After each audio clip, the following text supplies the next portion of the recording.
cérémonie du jour s'inscrit dans la droite ligne de ses conclusions. Le caractère transversal du ministère de l'Économie et des Finances en fait un point de passage obligé pour toute activité de réforme, soit en tant que facilitateur, soit en tant qu'initiateur. Consensuels ont imposé la première manifestation de la réforme de l'État se traduit à travers les finances publiques. Des manuels d'exécution et d'élaboration du budget ont été élaborés. Un avant-projet de loi organique modifiant la structure du MEF a été transmis au chef du gouvernement. Et parmi les innovations dans ce document figure la création de la Direction générale du Trésor et de la comptabilité publique. En attendant la sanction finale de ce document, il a été décidé de nommer un directeur général adjoint chargé de la gestion de la trésorerie et de la comptabilité publique. Comme vous le savez, cette mission est confiée à M. Jean-Donat André. Fonctionnaire chevronné, blanchi sous le harnais, il a la particularité d'avoir effectué avec brio le passage du cadre d'une entreprise publique à fonctionnaire, un fonctionnaire de service de l'administration centrale. Mesdames et messieurs, dans le domaine douanier, une évaluation de l'administration générale des douanes a été effectuée par l'Organisation mondiale des douanes. Un cadre stratégique de la réforme a été préparé par le bureau du secrétaire d'État. Diverses activités ont été entamées. Plusieurs autres attendent la fin du processus d'approbation du code douanier. Des projets pour le renforcement et la modernisation des opérations de l'AGD ont été approuvés. Le financement étranger a permis de réaliser plusieurs sessions de formation. Une impulsion nouvelle a été donnée avec la nomination de secrétaire d'État à la réforme fiscale et douanière. Monsieur Rénal Eugène, vous avez la délicate mission d'assurer au titre de directeur général adjoint le suivi de la réforme de l'AGD. Je suis sûr que vous serez à la hauteur de la tâche. De plus, l'analyse de votre dossier a permis de constater un parcours administratif sans faute. Sous peu, vous recevez votre feuille de route du secrétaire d'État à la réforme fiscale, car c'est lui qui pilote cette réforme.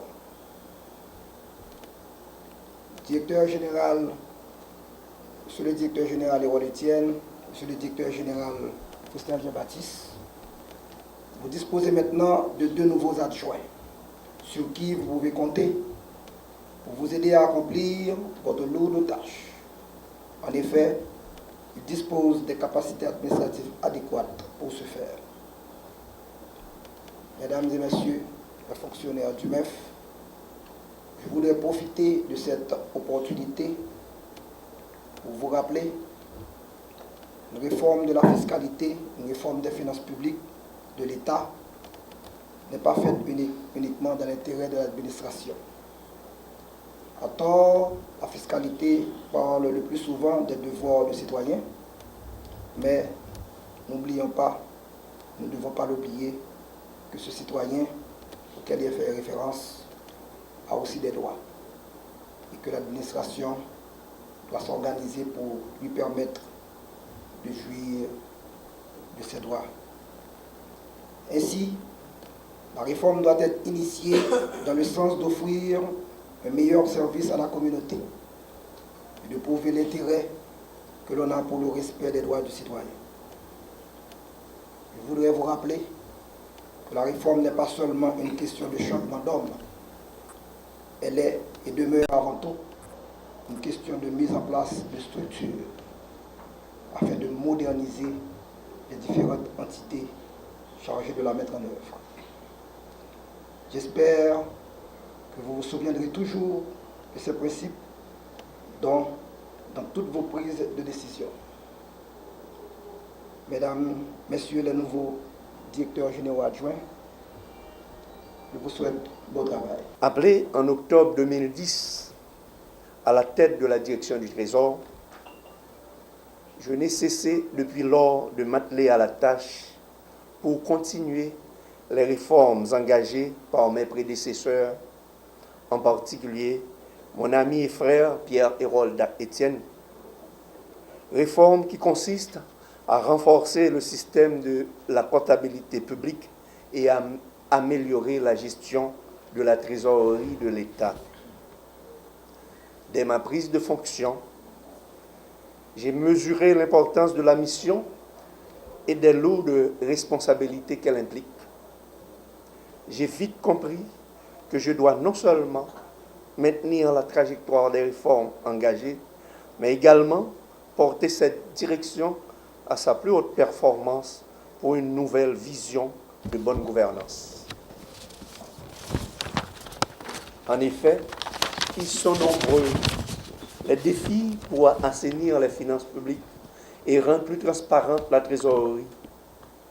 Je me réjouis d'avoir avec moi une équipe guidée par la même vision de changement et qui travaille sans relâche vers un objectif commun malgré les contraintes et obstacles rencontrés.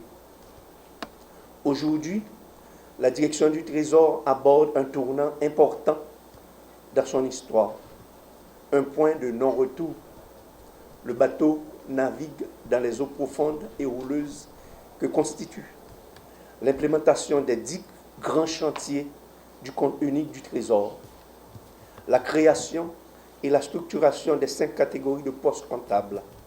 Je veux citer les postes comptables ministériels et des institutions indépendantes, les postes comptables des administrations financières, les postes comptables départementaux, les postes comptables des organismes autonomes et le poste comptable central. Le recouvrement des recettes des ministères et institutions générateurs de revenus par la vente de biens et services, la création des régies de recettes et la nomination des régisseurs, la gestion des opérations de trésorerie sur la base des principes de l'unité de caisse et de l'unité de trésorerie, la transformation de la direction du Trésor en une direction générale.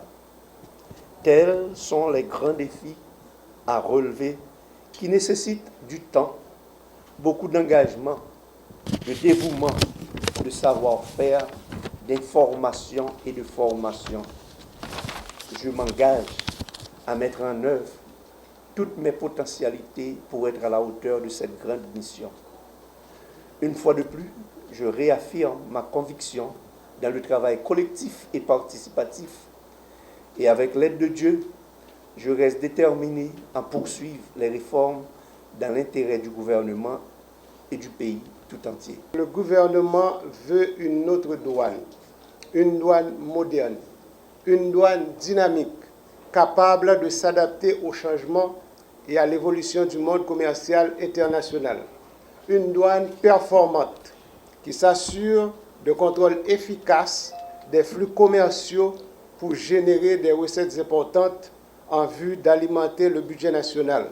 Une douane professionnelle avec des fonctionnaires professionnellement qualifiés ayant un niveau élevé d'éthique et qui sont prêts à répondre de façon efficace et efficiente aux nouvelles attentes des usagers des services douaniers en temps réel en vue de permettre à notre pays de s'assurer d'une place enviable dans le domaine de la compétitivité.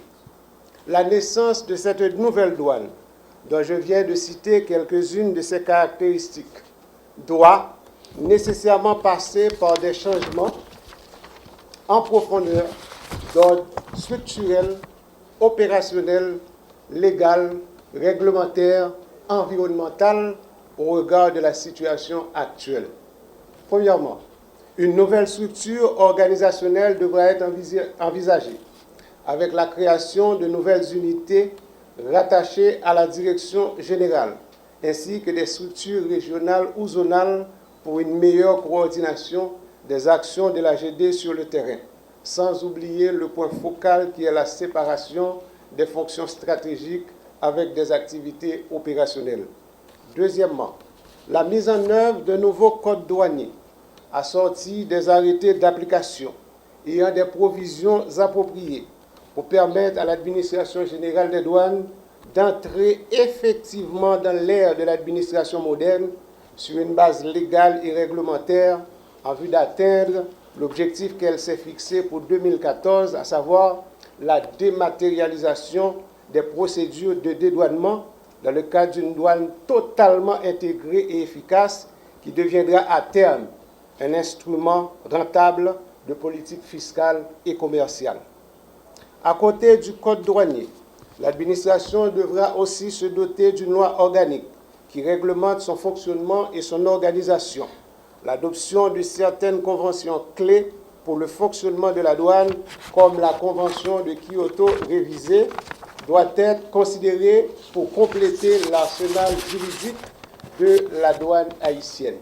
Troisièmement, il est essentiel de travailler au renforcement du système de dédouanement automatisé par la mise en œuvre d'une structure spécialisée pour la gouvernance technologique qui prendra en compte l'ensemble des activités liées à la technologie de l'information et de la communication. Quatrièmement, la formulation d'une politique de ressources humaines axée sur la promotion, la mobilisation des compétences en orientant l'ensemble du personnel vers l'accomplissement des tâches utiles et en les impliquant dans l'élaboration des objectifs de l'administration en vue de les porter à visionner son avancement, son avenir à travers la performance de la dite administration. L'accent sera mis également sur la formation du personnel de la douane pour le rendre plus habile et plus apte à exécuter ses tâches de manière professionnelle. Avec la formation, l'agent douanier devient un professionnel pour le monde du commerce international. Le slogan à retenir à partir de ce jour, c'est la formation pour tous. Sur le plan opérationnel, les procédures simplifiées et harmonisées doivent être élaborées et rendues accessibles pour faciliter le travail des agents de douane et les opérateurs économiques dans un souci de transparence. Un plan directeur de lutte contre la fraude, la contrebande et la corruption est programmé pour rendre plus efficace le combat contre ces fléaux et pour faciliter le commerce licite. Le renforcement des programmes de partenariat avec le secteur des affaires, de coopération avec les autres douanes de la région et des autres institutions intéressées est pris en compte. À noter que la Direction générale s'est déjà engagée dans une dynamique de services de qualité aux usagers en créant une structure de services dédiée aux usagers dans chaque bureau de douane pour faciliter une meilleure coopération avec les opérateurs économiques d'une part et permettre au public d'avoir accès aux informations douanières d'autre part. Septièmement, on ne peut parler de douane moderne, performante et professionnelle sans tenir compte du cadre physique de travail. Ainsi, un programme de rénovation, de construction et de réhabilitation de l'ensemble des espaces physiques de travail est envisagé pour permettre à la douane de fonctionner dans un espace confortable, convivial et sécuritaire. Ces activités qualifiées d'innovantes ont été déjà répertoriées dans les documents de réforme de l'administration générale des douanes sous forme d'axes stratégiques desquels découleront des actions prioritaires à entreprendre, notamment la restructuration des directions de contrôle, des ressources humaines et de surveillance. La matérialisation dans les faits des dites activités nécessite la collaboration, le support, la coopération et l'appropriation de tous les acteurs impliqués dans les questions douanières en Haïti, qu'il s'agisse des membres du secteur privé ou au secteur des affaires, qui ont besoin d'une douane consciente des frais commerciaux liés au temps de dédouanement, qu'il s'agisse du gouvernement, qui attend que la douane génère des recettes substantielles pour alimenter les caisses du trésor public, qu'il s'agisse du personnel douanier, qui a besoin d'un statut particulier pour valoriser son travail. Je m'arrête ici pour ne citer que quelques-uns.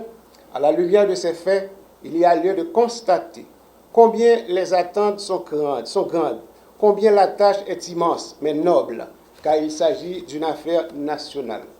Je considère les actions à entreprendre comme des défis majeurs qui imposent à la direction générale le développement d'un système managérial axé sur les résultats.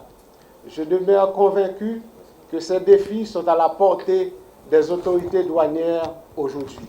C'est à ce titre, avec la permission du directeur général, que je m'engage dès ce moment à mobiliser toutes les compétences disponibles à la douane pour participer activement au programme prévu en vue du succès de cette réforme. Aussi, convient-il de noter que la réforme des douanes est indispensable et incontournable, car il y va de la position de notre pays sur la carte des nations modernes. De plus, je me propose de travailler davantage pour exiger de tous ceux-là qui auront à collaborer avec nous, à un titre comme à un autre, un degré suffisant de compétence et d'efficacité de la mise en œuvre des actions de la réforme, car l'État n'est pas là pour échouer. Sur ce, la Direction générale s'oblige à mobiliser suffisamment de talents pour surmonter les obstacles éventuels. Elle doit aussi travailler à garantir la durabilité et la légitimité des résultats